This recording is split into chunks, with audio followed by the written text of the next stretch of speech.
Hi there, Ischa here, and welcome to The Higher Life, where I take concepts considered esoteric, spiritual, new age, and psychological, and unpack how these can become very powerful tools for your personal empowerment, so that you can walk this path of transformation and play your part in this unfolding in humanity to move us towards global prosperity.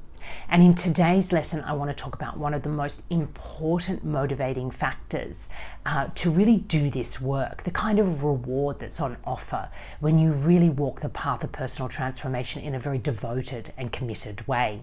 And that is exactly the educational pathway I walk you through at the Higher Life Academy, through these 3 courses that I offer: the Spiritually Driven Life, the Empowered Way, and Awaken the Genius Within. They all are phases in your transformation from operating as a very diminished, very disempowered human being to becoming really alive, vibrant, vital, loving, feeling loved in the world and able to love, and to really harness your gifts to really bring the best out of humanity. It's such a wonderful, I think, pathway to be on, especially at this time in history where there's a lot of despair and sorrow and fear about our future. But there are millions, if not billions, of people doing the work that I'm bringing forward here in many different ways. What I want to do here at the Higher Life Academy is offer a one-path approach that's very practical, that's very efficient, and that speaks to people who may not want to travel too far down more esoteric pathways or are not into meditation. They just want to live a very practical, robust life, but from this very deep awareness, this systemic or spiritual awareness. So today's episode, I want to talk about what is the highest expression of the heart. Love. What is this all about? Because we talk about it a lot, especially in spiritual circles, in emotional work. We do have this fascination with love and what our heart is capable of. And what I find by conceptualizing this stuff is it makes it a lot more accessible. So yes, it all sounds wonderful to have this beautiful heart, but what are we really speaking to, and what is the purpose of cultivating this highest expression of the heart? So the heart has different phases, I believe, of empowerment. Often we are born into systems that create a lot of distrust, right? We're born into family systems or cultural systems or communities where, we may be born very wide-eyed and fresh and ready to just be open and loving. And then these systems are just very harsh. Even the loving ones, we just feel a bit dislocated and we don't really understand what's going on, and our love becomes distorted. It becomes enmeshed with all the issues that these systems bring with them, especially in the adult world when people haven't really done their work on themselves. The children then bear the consequences of that, and most of us have been in childhoods where that's happened. So our hearts become quite closed, or it wants to open, or it can be quite loving, but it's very reactive and quick to close back down again. Very fearful of being hurt, very fearful of not ever being happy and receiving the kind of love that we somehow know is available to us. And as children, we think it's our parents that are going to give that to us. Or if we've lost faith in them, we look for it through friends or through influences or through many different ways in the outer world that we try to be loved and to love when it's not offered in that initial bonding phase. But what we actually find out when we're an adult is, if we've been able to do a little bit of this work, is the true potential of the heart is self-fulfilling.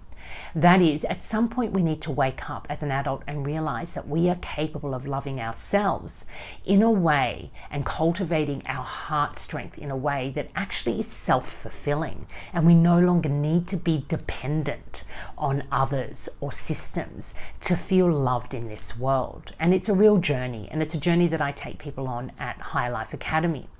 So we move from this place of distrust, for example, if you're doing a little bit of work, into a place of beginnings of trust. And that's where we sort of see that courageous heart that's willing to open up and go into unknown territory and has a bit of resilience. It may come up against some blocks or feel triggered or feel hurt, but instead of shutting back down, it stays open. It's like, I'm going to have some courage here and really face up to what's really going on in my heart right now. There's all these fears about the way that you were treated in the past happening again. Romantic disappointment, so much disappointment in romantic life, isn't there? Because we, fed all these fairy tales about what's possible, and then we get into the world of relationship, and it's sticky and messy, and it takes work, and it grows us in ways that we didn't expect, but we weren't really equipped for it. So that courage starts to build that resilience and that tenacity, and you're able to love longer before closing down. You're able to move into different types of relationships with people that in the past may have scared you. You're able to take steps out and express yourself in ways that maybe before felt terrifying. That courageous heart really opens you up out into the world. And we really hope that our teenagers and adolescents are able to cultivate this courageous heart and to be out in the world. That's the natural development phase for that, right? And then when you're out in the world and you've reached that level of, confidence or self-assurance, that courage starts to transform into something else. You get married, you have children, or you go into the workplace, or you have ailing parents, or you get sick, and you start to realize, oh wow, life is a little bit more complicated than I was told it would be as a child, or how I thought it might be, and I'm going to have to navigate more difficult relationship systems. I'm going to have to look after a parent I might not love or feel loved by, but it's a part of being a decent human being. We all have these complex relationships. You're married to someone and you have children, and they're a difficult personality, or you're a difficult personality, and that starts to really wear away at you as you progress further into the marriage, and you want to give up. But that heart, that compassionate heart, that's what we start to move into. That courage takes us into an older, more mature state of compassion, and we start to seek to understand more about what's going on in ourselves and in another person and out in the world before deciding whether we need to shut down or not, or remove ourselves. So that courageous, young, youthful, adventurous heart becomes a more soft, compassionate, wise, insightful heart. And you can see how this moves through our maturity. We might be in more middle age now, and then we move into something beautiful. I think it's really that part of being an elder, is the forgiving heart. Because compassion is really paving the way and toiling the soil for this forgiveness to grow. I don't think we can force our heart to become forgiving, but it naturally becomes forgiving when it really reaches that empowered state through compassion. A compassionate heart is a naturally forgiving heart because it's seeking to understand the patterns that create conflict, that create disharmony and triggers in our relationships. Because remember, the heart is very much our tool for relating. It's a relationship tool, and not just with other people, but the way that we relate to ourselves as a human being inside a larger system called humanity, inside a larger system called universal intelligence. And that's why spiritual intelligence and systemic intelligence and scientific intelligence are all really the same thing.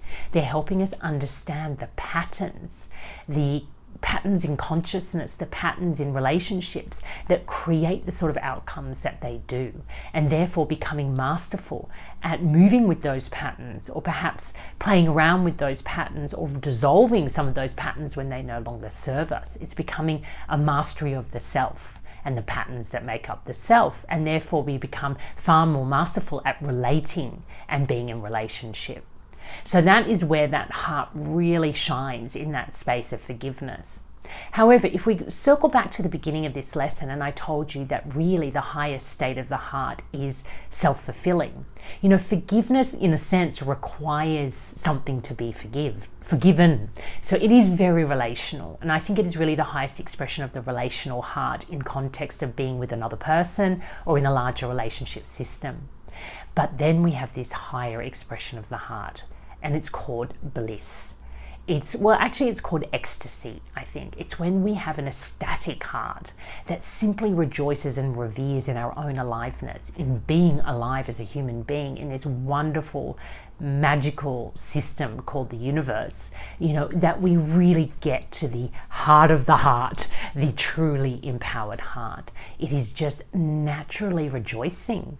It's naturally revering. It's deeply appreciative. And this brings you into this state of ecstasy. Now, back in the day when I was younger, I actually used to take a lot of ecstasy. It was one of my favorite recreational drugs, and I'm not saying that that's what people should do, but I think what I loved about it was the simplicity of the intimacy that it afforded me with just being, just being alive. And yes, it brought this, amazing intimacy with other people, but of course it disappeared when the drug wore off, and it brought a terrible come down, which was this terrible sense of isolation and loneliness. That wasn't a real experience. But that bliss, that communing with life and the magic and the energy of everything, that was just so powerful, and it stayed with me, and it made me realize that ecstasy is just a drug version of what our heart is capable of generating on its own, which is an ecstatic state. And in this we come to give life what it's asking from us, and that is to detach from this toxic, culturally created existence that we call life, and to realign with our true power as deeply appreciative beings of our own true nature and of nature herself. And when we come back into alignment with that, and we take our time every day to just appreciate the beauty of it all, the complexity of it all, the simplicity of it all, because that's just the most beautiful polarity, I think, in humanity. It is a complex experience being a human, and each human being is made up of very complex patterns, but it can be very simple. You just can live in deep breath, deep appreciation, deep consideration for the beauty of it all, for the magic, and most of all for the fact that it exists beyond your capacity for understanding why and how. We can understand certain amounts of it, but there is a higher power, a systemic intelligence that is got its own agenda, and it's a perfect agenda, and we are part of that agenda once we wake up and move back into that natural flow and let go of this distraction that we've created and we continue to agree to, that we call society or our economic systems, political systems. That may seem so scary, that all those systems are going to dissolve. But let me tell you, it's happening right now in front of us, and we're freaking out. But none of those systems are worth holding on to. They have generated huge inequalities. They've generated huge toxicity that is dumped all over our planet. This is not working, and it's okay to let it go, because underneath, when we lift off that superficial level of reality, we have truth, the real reality, nature and her natural environment, and humans can thrive in a much more simple way of being in the world. We don't need all the stuff, and we know that. What we need is to realign with our capacity for relating and being in relationship in a truly empowered way.